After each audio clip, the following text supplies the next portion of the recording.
Time plus energy is equal to money. ഇതാ equation.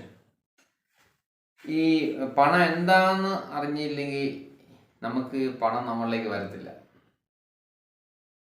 അപ്പം ഒരാൾ ജോലി ചെയ്യുന്നു.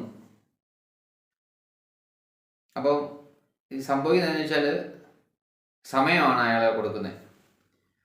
പിന്നെ അയാളുടെ ഊർജ്ജമുണ്ട് അതിനകത്ത്. അയാൾ വർക്ക് ചെയ്യുന്നുണ്ട്. അപ്പം സമയം പ്ലസ് ഊർജം അത് മണിയായി മാറുമോ? അതിന് ഇത്ര മണിക്കൂർ വർക്ക് ചെയ്തു, ഇത്ര ഊർജ്ജം അയാൾ ചിലവാക്കി. അപ്പോഴത്തേക്കും നമ്മൾ ആർക്ക് വേണ്ടിയാണോ ചിലവാക്കി അയാൾ പൈസ കൊടുക്കുക. അത് അത് മൊത്തം ആ പ്രോസസ്സിനെ ഒരു നോട്ടിലാക്കി വെച്ചിരിക്കുക. എന്നിട്ട് നോട്ട് അങ്ങോട്ട് കൊടുക്കുമ്പോൾ മറ്റേ പുള്ളി നോട്ട് മേടിച്ചുകൊണ്ട് അങ്ങ് പോവുക. അപ്പം അയാൾ കൊടുത്തത് ഒരു സാധനമല്ല. അതുകൊണ്ട് പ്രോഡക്റ്റും സർവീസും ഉണ്ട്. പക്ഷേ ഞാൻ ഈ എക്സാമ്പിൾ പറഞ്ഞത് ഒരു വർക്ക് ചെയ്യുന്ന ഒരാളുടെയാണ്. അയാൾ പ്രോഡക്റ്റ് ഒന്നും കൊടുത്തിട്ടില്ല, പക്ഷെ അയാളുടെ സമയം കൊടുത്തു, ഊർജവും കൊടുത്തു.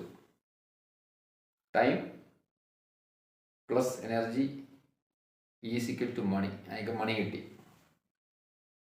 ഇനി ഏത് അവയവമാണ് അയാൾ യൂസ് ചെയ്തത്? കൂടുതൽ പണം കിട്ടണമെന്നുണ്ടെങ്കിൽ മനുഷ്യൻ്റെ തലച്ചോറ് വർക്ക് ചെയ്യണം. അപ്പോൾ തലച്ചോറ് വർക്ക് ചെയ്യാത്ത ജോലികളുണ്ട്. നിങ്ങൾ ചിന്തിച്ചാൽ മതി, അത് പണം കുറവായി കിട്ടുന്നത്. അപ്പം കൂടുതൽ ചിന്തിച്ച് വർക്ക് ചെയ്യുന്നവർക്കാണ് കൂടുതൽ പണം കിട്ടിക്കൊണ്ടിരിക്കുന്നത്, ഇന്ന് ലോകത്ത് കിട്ടിക്കൊണ്ടിരിക്കുന്നത്. അപ്പം നിങ്ങൾക്ക് ഇത് മനസ്സിലായി കഴിഞ്ഞാൽ നിങ്ങൾക്ക് പതുക്കെ ഷിഫ്റ്റ് ചെയ്യാം. ആ ചിന്തിച്ച് വർക്ക് ചെയ്യുന്ന രീതിയിലോട്ട് നിങ്ങൾക്ക് മാറാം.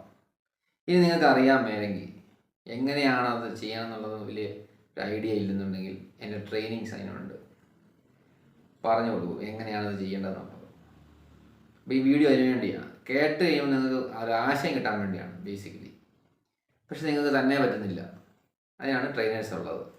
അപ്പോൾ അത് എങ്ങനെയാണത് ചെയ്യേണ്ടതെന്നുള്ളത് പറഞ്ഞു തരും. അപ്പോൾ നിങ്ങൾക്ക് എളുപ്പമാകും. ഈ വീഡിയോയുടെ ഉദ്ദേശത്തിലുള്ള ഒരു ഐഡിയ പാസ് ചെയ്യുന്നു, ഒരു ആശയം പാസ് ചെയ്യുന്നത് മാത്രമേ നടക്കത്തുള്ളൂ.